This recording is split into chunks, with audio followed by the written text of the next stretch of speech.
all delegates who are being here to participate in this area of discussion. Today my area to look into the irritable bowel syndrome. In a post-lunch session, if you want to talk about irritable bowel syndrome, it's one of the most boring and most complex entirely to discuss. Why I have chosen this topic? Because as a physician, as a surgeon, as a practitioner, when you're going to look across this scenario in your day-to-day practice, most of the patients, not only from our southern parts of India, even from northern parts of India, most of the patients are being landing with this kind of complex scenario in which the presentation looks to be simple, but the management looks to be very complex.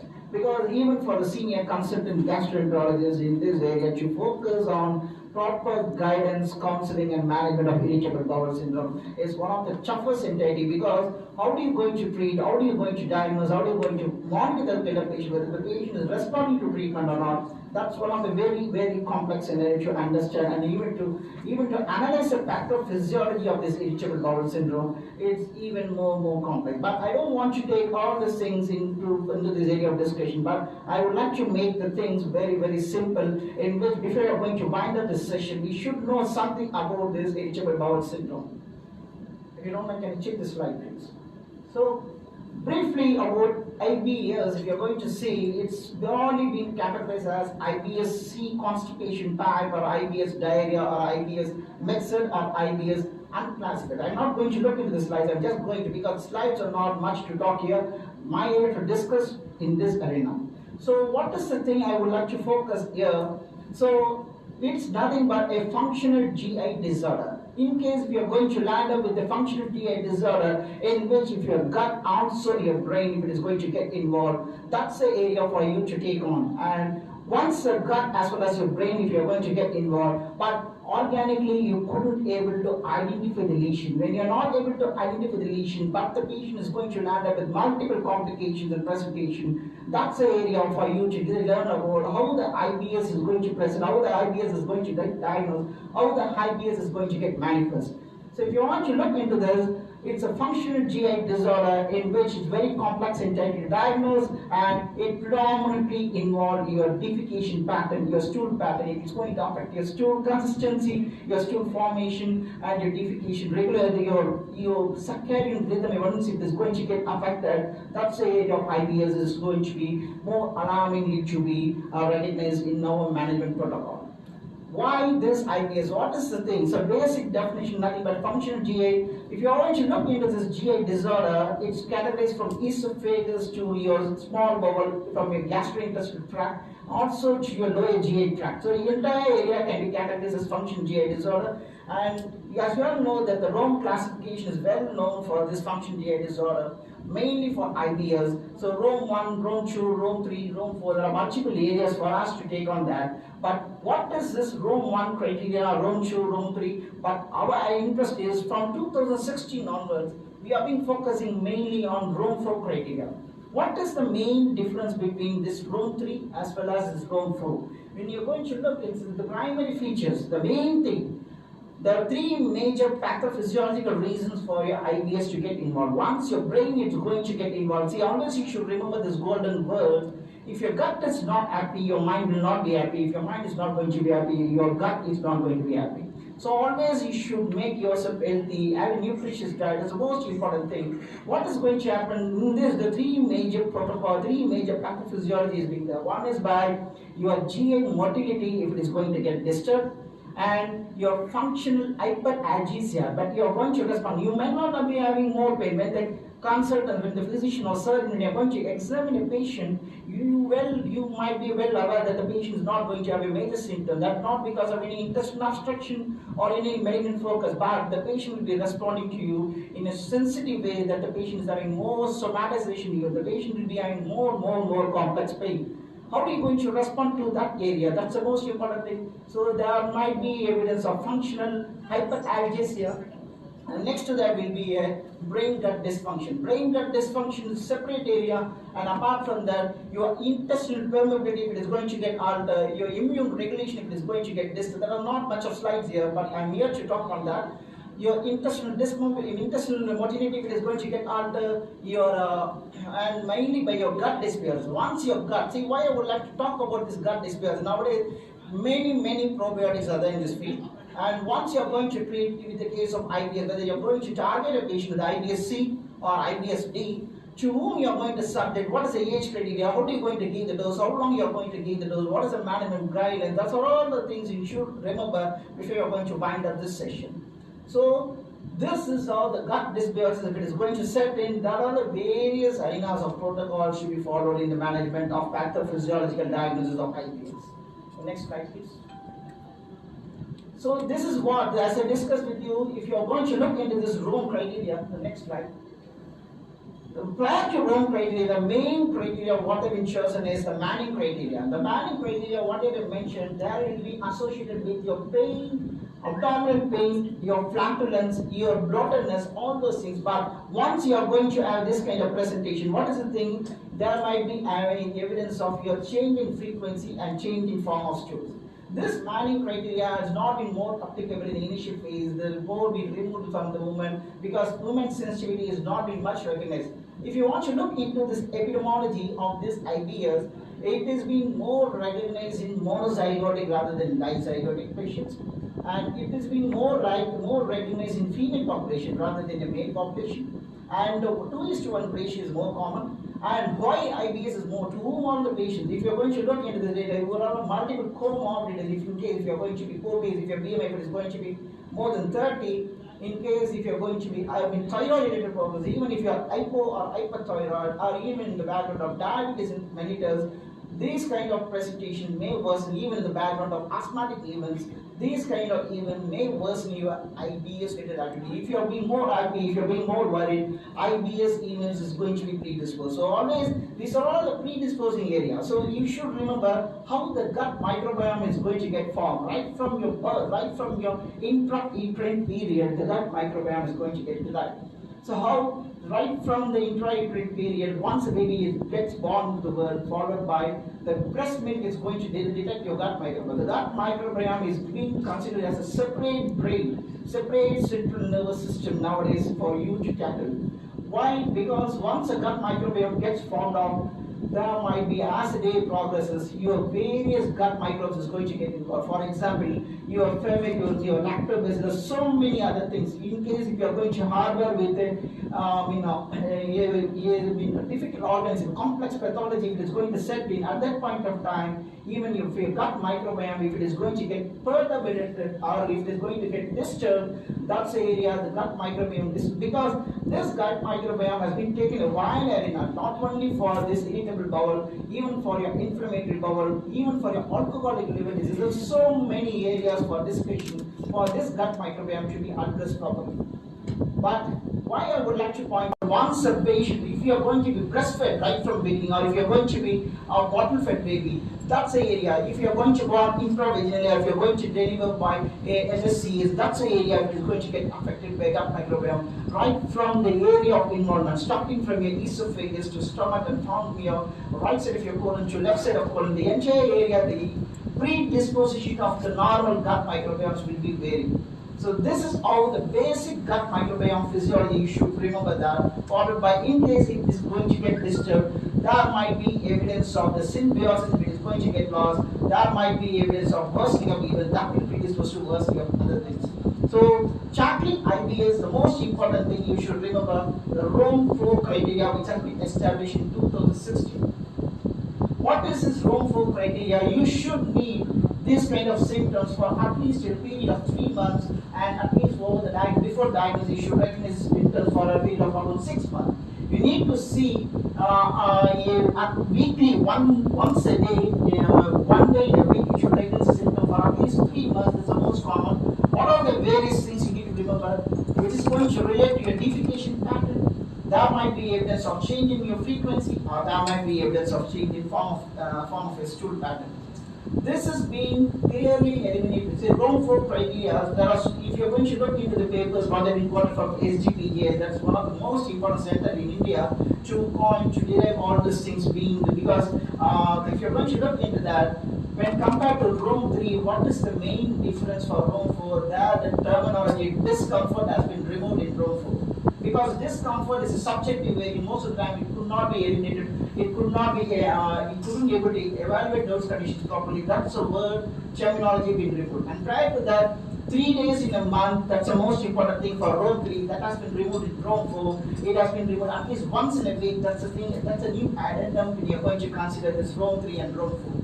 Manning is not much of use nowadays. The Rome 1, Rome 2 completely eliminated. Rome 3 and Rome 4. When you're going to look into Rome 4, the most important, and there are multiple other scoring systems are there for you to categorize this irritable bowel syndrome. But that's not the area for discussion. But you should remember whether to whom you are listening, who is the patient you are tackling, what is the age criteria. It can start right from early adulthood, adolescent age group, from your 10 years to 12 years, and even if the patient is going to be early adult or even in the patient of geriatric population, you may be presenting with various recognition of IBS like activity. But once you are going to recognize that, how are you going to manage? So that's the most important thing. So when you're going to examine a patient with this kind of IBS, I will be telling you brief clinical pointers that was not diagnosed. So any patient who are visiting to a casualty or OP, you need to first examine the patient head to foot.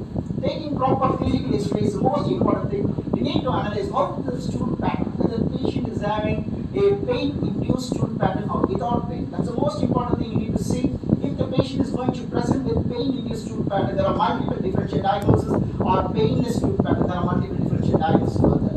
What is the consistency of the stool? Whether it is, if you're going to look into the visitor chart right from your childhood, if you're going to use it, there are 7 types of scaling system are there. So the 7th type will always be a mousy type of stool, will be always a liquid in form. But when you're going to look into the distal stool chart pattern, you need to categorize, you need to analyze in which category, starting from your early constipation. The first 2 to 3 will be a high constipation phase, followed by the patient going to slowly into your high diarrhea. So in which characterization the patient presents, what is the age criteria, what are the coexisting comorbidities for the patient, what are the various other risk factors, whether the patient underwent any surgical events, it's a post-surgery or post-infectious. Nowadays I would like to state one more thing.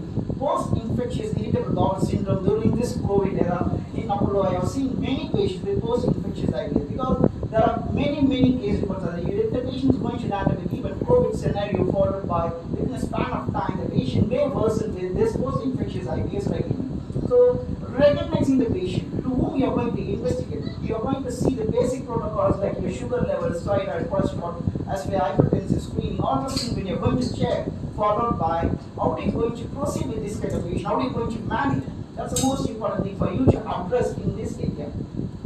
If you are going to see, once you are going to take a detailed clinical examination, see for evidence of red flags. Always, you never missed out any red flags, even in the field of in practice day to day. If it is going to be cardiology, if it is going to be gastroenterology, there are very few red flags. We all very well know about that. So what are the red flags? What is the color of the stool? That's the most important. Whether the patient is going to land up with any pain is there or not. Next to that, whether the patient is having bloody diarrhea. If the patient is going to be a bloody event, always we need to exclude IBS. That's the most important thing. It could be because of inflammatory pathology rather than irritable pathology. And next to that, once the patient is going to have a predominant nocturnal symptoms, if the patient, if the male, if you're adult, if you're going to be having nocturnal symptoms after induction of sleep, once the brain is going to shut down, at that point of time, if your symptoms is going to get worsened, there might be evidence of other organic pathology to supervene rather than thinking in terms of irritable bowel syndrome. And look for evidence of any clinical orientation like excoriations, any skin tear, all of the pointers to be analyzed, and abdominal distension, bloatedness, all of the pointers to be taken into account if you want to see the red flag analysis. And you can see a lump, you can see a mass, all the pointers, clinical examination. In case, for example, I have seen some patient with the colonic malignancy who have been presenting with evidence of lymph nodal metastasis, can be having these kind of events, followed by most of the colonic malignancy will be having a spurious diarrhea because of the rectal malignancy.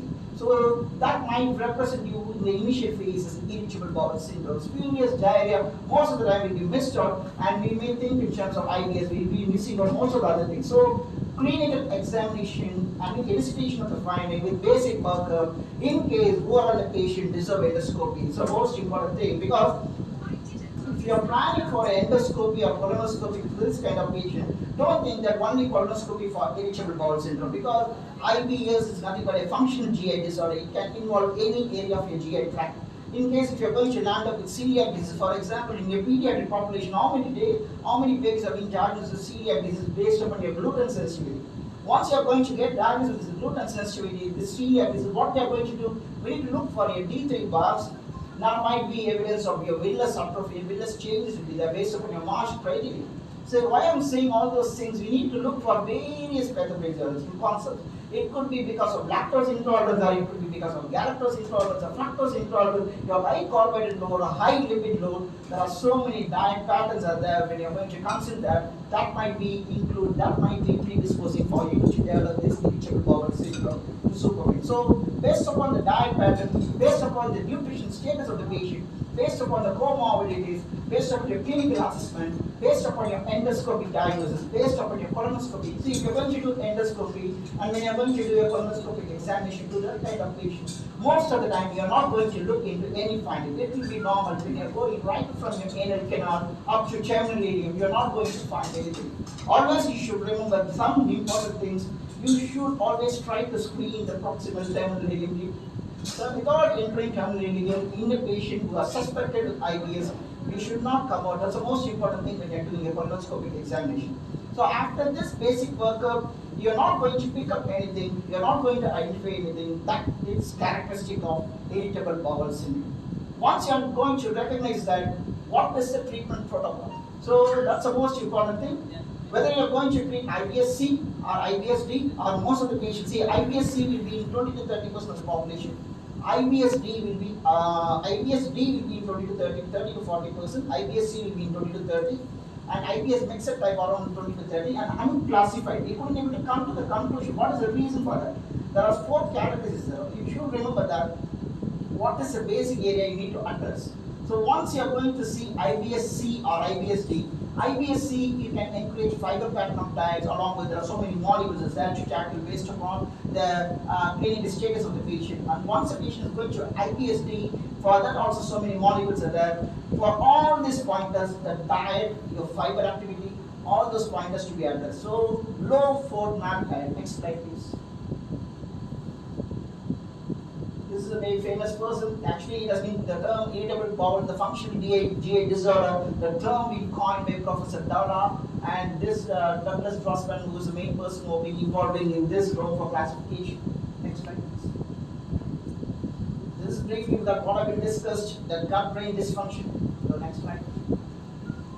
So this is another important area. Before coming into this area, what I would like to point out, remember that once a patient is going to diagnose with this IBS-C or IBS-D, there are a huge list of molecules you are going to get tackled, and your diet should contain low FODMAP. What is this FODMAP? It's nothing but fructooligosaccharides, and followed by your monosaccharide, your polysaccharide, and your polyols. The sugar component, it could be a simple sugars or it could be a complex sugar. It's very difficult to identify all those substances when you're practicing. To make it very simple, when the patient is going to treat for predominant IBS-D related event, always counsel the patient to reduce milk. Next to that, you can consume diet, you can consume green tea and other things, whatever is best possible for your gym. And apart from that, you need to reduce high carbohydrate load. For example, high sweetened beverages definitely need to be avoided, and any foods which contains high carbohydrate load, it's not much of recommendation when you're going to tackle a patient with irritable bowel syndrome. So these are all the things you need to address. The first, diet and lifestyle modification, your physical activity, reduction of your weight, control your hypertension, control your thyroid, control your diabetes. And when you're going to treat a diabetic patient, you need to decide what is the molecule you're going to use. For example, in case you're going to use metformin for that kind of patient, that itself will may worsen your irritable bowel syndrome. But even though metformin is one of the protocol of basic molecule, you're going to tackle a patient diabetes very well. Once a patient is going to land up with this kind of ideas, even with multiple molecules, if it is not going to improve, you need to eliminate the trigger. You need to eliminate this basic trigger, which is the most important thing in perturbating your gut microbiota. So you need to eliminate that. Sometimes once you get eliminated, once drug molecules, everything is going to get settled down, there might be evidence that the patient with irritable bowel syndrome possibility of this IBS to improve. And regular surveillance. Regular surveillance in the form analyzing the patient like nutrition status, your weight monitoring, as well as discussed your other parameters to be recorded when you're going to manage. How long you're going, because it's most of the gut and brain will be involved. Most of the time, even if you're going to see very maximum patients will be going to the physicians and very few patients will be coming to the gastroenterologist with this kind of event. Once the physicians, when you're going to regulate this kind of patients, what is the thing you should remember that identifying the common triggers is the most important thing when you're going to tackle a patient with IBS. So next to that, the other interesting area what I would like to point out is melatonin. And there are so many other pathophysiological concepts like your bile acid-induced diarrhea. There are so many other diarrheas are there, but that's not the area for discussion. You should remember the main genetic variant. For example, in case if you are going to harbor any mutation in your sodium transporter, in case if you are going to harbor any mutation in your tumor necrosis factor, there are so many things which may predispose to this IBS. And tackling this is most important. And one thing I would like to say, what is this melatonin? Melatonin is nothing but which is going to secrete from your pineal gland, and there might be having evidence of high sensitivity when you are going to use this melatonin. This involvement in EC cells, nothing but enterochromatin cells of your small intestinal process. As once the sleep is going to get disturbed, most of the time, if you are going to manage a patient with IBS, you need to use antidepressants, you need to use TCAs, you need to use many other molecules in your body without using antidepressants or antipsychotic. It's very difficult to address a patient because hypochondriasis is always a precipitating event, your anxiety disorder will always a precipitating event, your depression will always precipitate this kind of things. When you're going to manage, once your sleep-wake cycle if it's going to get disturbed, that might be having evidence that the patient is going to land up with worsening of IBS. So you need to target the melatonin pathway because if you're going to remember this protocol, wide area of discussion, but I want to make things simple. This melatonin being derived from the serotonin metabolites. This serotonin is being hydrolyzed to 5-hydroxytryptophan and indolacetone, all those things is going to get formed, followed by once the melatonin is going to get secreted. At that point of juncture, there might be evidence that it is going to involve in your enterochromatin cells, and that's going to improve your gut motility, that is going to alleviate your pressure, that is going to alleviate your pain. That's how the most important. There are so many journals, so many concepts are there to prove the evidence that melatonin, when you're going to substitute at the rate of around 3 milligrams, that shows there might be, along with your probiotic combination, there might be having some evidence, some improvement in this alleviation of your pain and your pressure protocol when you're going to manage a patient with irritable bowel syndrome. Next slide, please.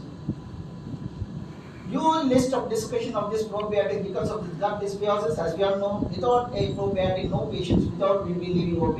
And one common thing I would like to discuss, even if you're going to manage a patient with IBS-C, many questions few days before also in my presentation, many of the concepts have been asked. Even for IBS-C, it's always ideal to choose a probiotic for that kind of patient because gut microbiota perturbation can also predispose to your constipation-like presentation. Rather than using only a bulk forming agents or laxatives or various choices which are being added in the market, to whom you are going to subject, that's the most important thing. Always probiotic can be used. What is the thing you're going to target? What is the nutrition status? All those things what I've been addressed to you all previously. You need to mention that. And probiotics is varied area. You can use yeast derivative forms. You can use probiotic or symbiotic or multiple combinations there. But lactobacillus derivative is safely nowadays in lactobacillus rhamnosus, reiterating so many other probiotics are being available, and along with melatonin combinations, it's very well maintained probiotic can be considered when you are going to tackle a patient with irritable bowel syndrome. Next slide, please. That's it. Next slide. So, why I would like to point out in this area, the management slide is here.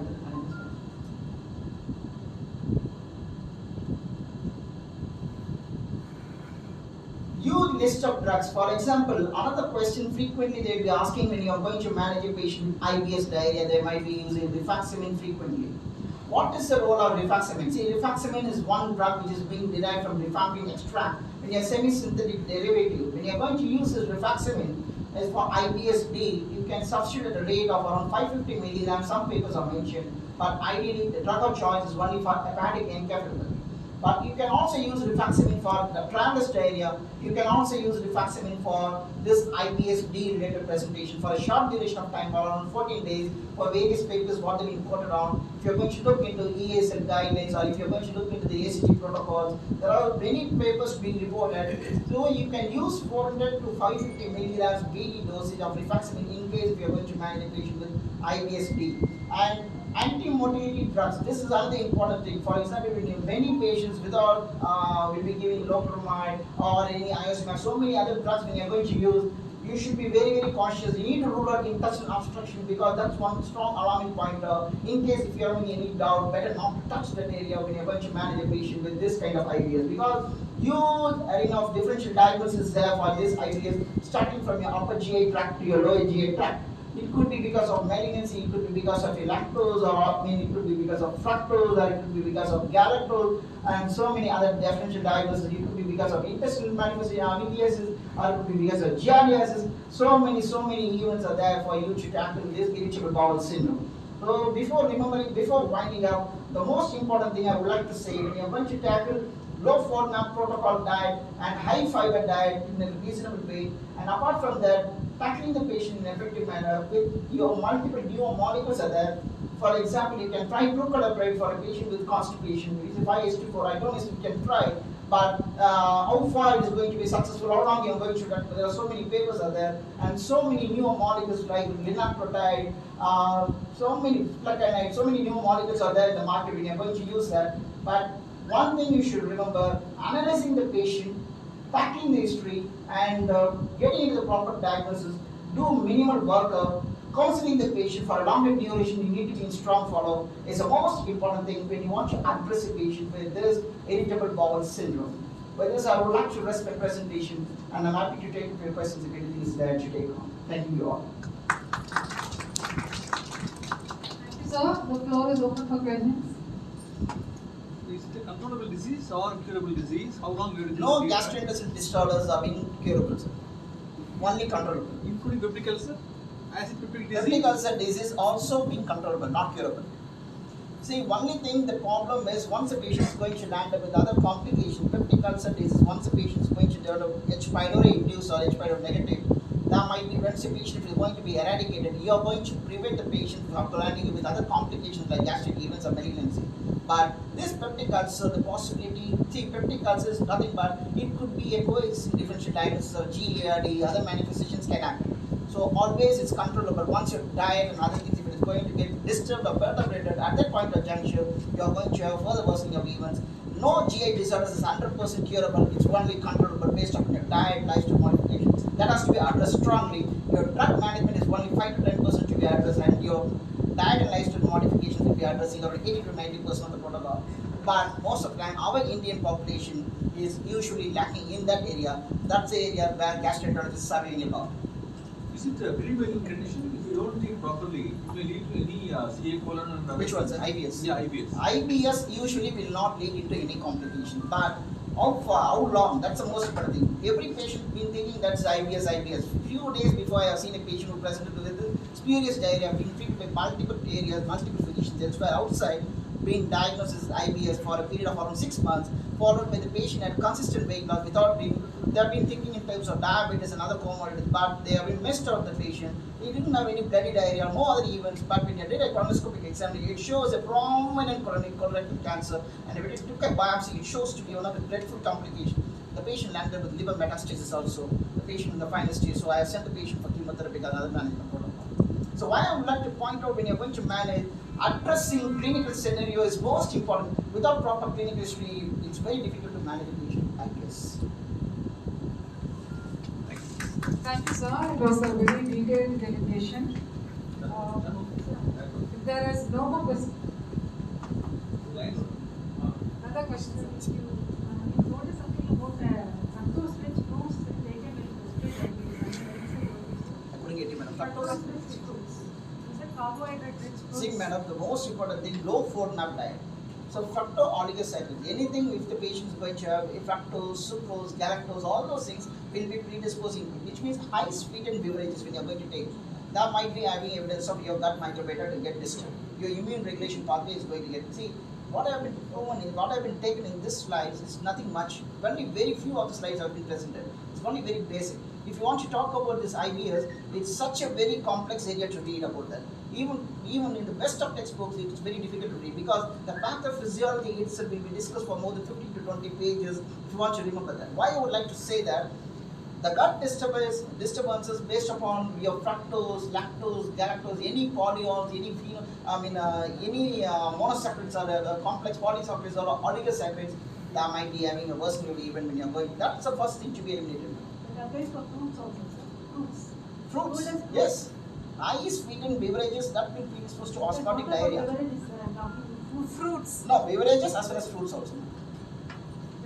Which in the form of highly sweetened. That's why when you're going to consume guava or anything, it's very safely recommended, and cucumber is very safely recommended, rather than going for consumption of mangoes and other things, which will predispose to gut disturbances and which will predispose to increase your motility. Once your motility is going to get disturbed, you all should remember there are two pathways for diarrhea. One is osmotic and one is secretory. Thereby, your osmotic process is going to get activated. Thereby, the patient is going to deal with further worsening of events. If you're not going to eliminate that properly, you cannot be able to manage the patient with IBS. Thank you, sir. But, Yeah, another question. Suppose once IBS is diagnosed, Yes. the patient is when will you stop the treatment? Whether the periodic is continuing for lifelong or will you stop at one what happens? So ideally, once you have been diagnosed with IBS and what we discussed with IBS-C or IBS-B, you need to treat the patient first for initially 2 months of treatment. 8 weeks of treatment regimen, that's the most important thing. Some guidelines are mentioned, we can go up to 12 weeks of treatment, followed by we need to take out the diet and nutrition support, all this followed up. Once the patient is going to get improved, slowly you can step down your treatment regimen. But once the patient is going to get worse, followed by you need to reschedule dose. But there is no strong guidance how long your solution is, what is the duration. But some patients are being taken for months and years together without antidepressant and antipsychotic. Most of the time IBS is very difficult to diagnose. Is there any role for anastrozole group of drugs? Benzodiazepines, there is no much of potential benefits in you're going to use for IBS, but most of the time many consultants are being recommending out of the box, but it's being given as per the protocol. No. TCAs can be strongly considered, SSRIs can be strongly considered when you're going to manage a patient with IBS, but benzodiazepines, no much of strong papers to recommend that.